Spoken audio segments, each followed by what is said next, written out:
Fazbear's Pizza. Thanks for taking the job. I honestly thought no one would take it knowing the history of this restaurant chain, but we were trying to look towards the future and not the past. So let's get you started. I used to be the night guard before I transferred over to the day shift, so I know what it's like in there. To your left and right, there's panels on the wall with controls for your office's doors and lights. You've also been given a touchscreen tablet through which you can view the building's numerous security cameras. You'll notice some of our animatronic mascots if you have cameras 1 or 3. There's one more, but it's not easy to spot like the rest. I think it's somewhere in camera 10. Interesting story about the mascots, actually. We originally intended to reuse the models from the 90s, but they were just too smelly and glitchy. We didn't want to reopen the place smelling like rotten flesh. So, the robots in the building with you are actually the models from the 80s. We had them retrieved from the junkyard they were sent off to and restored them to proper working order. We were able to find all of the mascots except the old balloon vendor, but I'm gonna be honest, I never really liked that one anyway. Now, you may notice during your shift that the robots sometimes wander around a bit. That's because we can't really turn them off.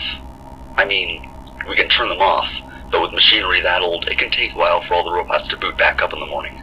It's just easier to keep them on all the time.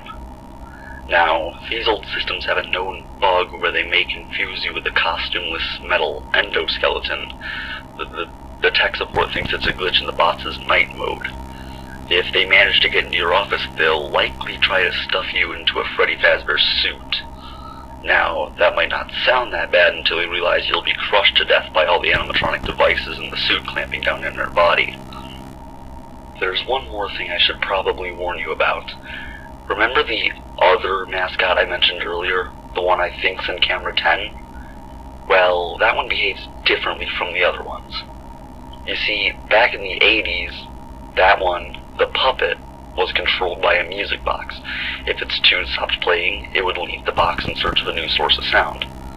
Well, the music part of the music box doesn't work anymore. The mechanism is too rusty. We just keep the box for aesthetic purposes. That means he'll be wandering around freely like the rest of the robots. I know that sounds bad, but one of our night guards from the past often complained about how tedious winding up its music box could get, so be grateful that you don't have to do that. If it happens to wander inside your office, close the door on the side that it came in from and keep the opposite door open until it leaves. It's something to do with its spatial awareness program bugging out when the area it entered from becomes sealed off. It was a measure taken to prevent it from getting stuck in its music box permanently back in the day, so be sure to keep track of which direction it approaches the office from if it happens to wander over to you.